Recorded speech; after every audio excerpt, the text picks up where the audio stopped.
31 de março de 1964. No Brasil, um golpe militar derruba o presidente João Goulart. Temerosos com a possibilidade do Brasil se tornar um país comunista, os militares saíram dos quartéis para tomar o poder. Garantiram que seria por pouco tempo, mas a ditadura iria durar 21 anos. Em 13 de dezembro de 1968, já sob a presidência do Marechal Costa e Silva, o governo militar decretou o Ato Institucional número 5, o tristemente famoso AI-5, que deu ao regime poderes absolutos, fechando inclusive o Congresso Nacional. Foram os anos mais tristes da história republicana brasileira. Tentando manter as aparências de uma democracia, o regime militar autorizou a existência de dois partidos políticos: a Arena, que apoiava os militares, e o MDB, que reunia num enorme balaio de gatos o que se poderia chamar de oposição. Além da repressão e da forte censura, a ditadura investia pesado em campanhas ufanistas como "Este é um país que vai para frente", ou "Ninguém segura este país", ou ainda "Brasil, ame-o ou deixe-o". O projeto da ditadura militar começou a fazer água em meados dos anos 70. Agravou-se a dívida externa brasileira. O fracasso do projeto dos militares, a inflação, o desemprego e a estagnação econômica fizeram a década de 80 entrar para a história como a década perdida. Em 15 de janeiro de 1985, o Colégio Eleitoral elege Tancredo Neves presidente da República, em oposição ao candidato do governo, o notório Paulo Salim Maluf. Tancredo Neves, então governador de Minas Gerais, articulou um governo de união nacional. Ao seu lado estava o neto Aécio, 25 anos, braço direito do avô. Infelizmente, na véspera da posse, Tancredo Neves, acometido de grave infecção, foi hospitalizado em Brasília. Depois de longa agonia, Tancredo acabou falecendo em 21 de abril de 1985, dia de Tiradentes, o patrono da independência.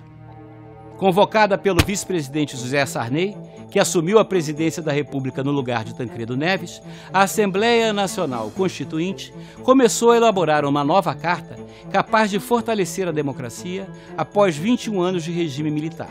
Para presidir a Constituinte, foi eleito o deputado Ulisses Guimarães, histórico defensor da liberdade e da democracia.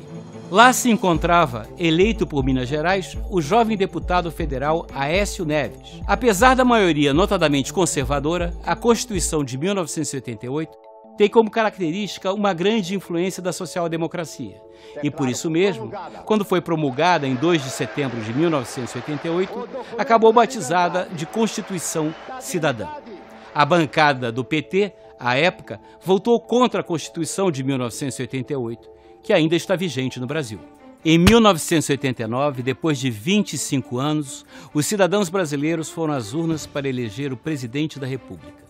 De um lado estava o ex-governador de Alagoas, Fernando Collor de Mello, famoso por ser caçador de marajás.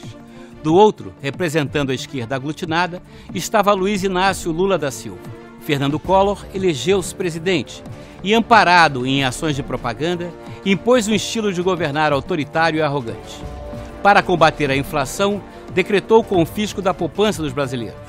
Ao mesmo tempo, Collor de Mello construiu uma vasta rede de corrupção coordenada pelo seu tesoureiro de campanha, Paulo César Farias. Lideradas pelos estudantes dos caras pintadas, multidões foram às ruas exigindo a imediata renúncia do presidente corrupto.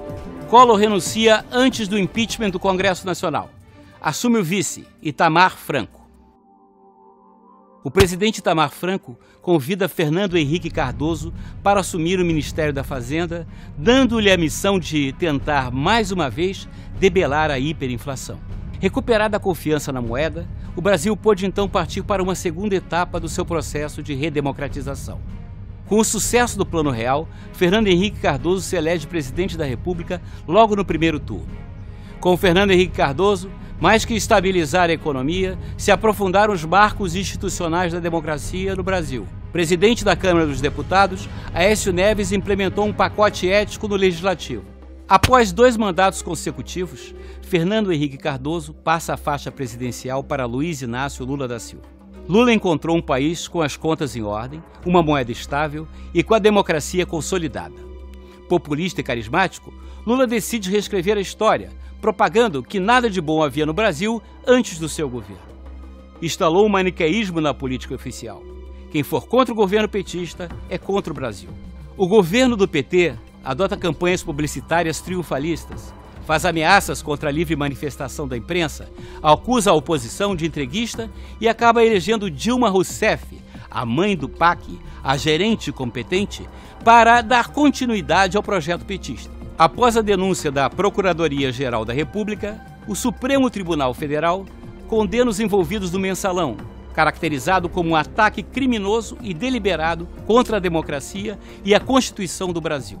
O governo Dilma não passa de uma continuação melancólica do governo de Lula. Apresentada por seu mentor como gestora competente, revela-se um fracasso tanto na condução da economia como na política. No plano econômico, o país apresenta os mais baixos índices de crescimento da história republicana. Por outro lado, a inflação ganha corpo. A crise da infraestrutura é generalizada. Faltam estradas, portos, aeroportos e energia.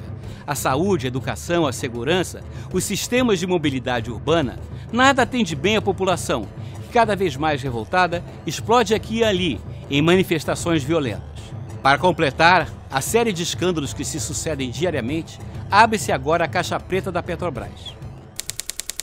O Brasil se encontra frente a uma encruzilhada histórica. É necessário recolocar o país nos trilhos da democracia, da justiça, da ética, do desenvolvimento e da modernidade. A oposição se organizou em torno de dois bons candidatos, Eduardo Campos e Aécio Neves. É o senador mineiro, porém, quem mais se qualifica politicamente para catalisar a mudança.